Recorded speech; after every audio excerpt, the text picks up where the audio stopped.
সন্ত্রাসবাদ নির্মূলে পাকিস্তানের বিরুদ্ধে কঠোর পদক্ষেপ নেওয়ার দাবি জানালেন ভারতের আলোচিত মুসলিম রাজনীতিবিদ আসাউদ্দিন ওয়াইসি। ইসলামাবাদের ক্ষেপণাস্ত্র পরীক্ষার সমালোচনা করেন এআইএমআইএম নেতা। বলেন, ভারত সবসময়ই পাকিস্তানের চেয়ে শক্তিশালী দেশ।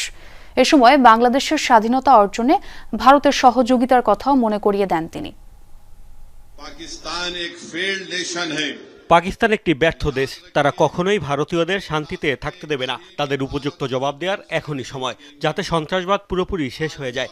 বাংলাদেশেরও কোনো এক ব্যক্তি ভারতের উত্তর পূর্বাঞ্চলে কিছু একটা করে ফেলার কথা বলেছে। আমি তাকে বলবো, ভাই সাব, যে দেশ আপনাদের মিলেছে সেটি আমাদের জন্যই পেয়েছ, সেখানেই শান্তিতে থাকো।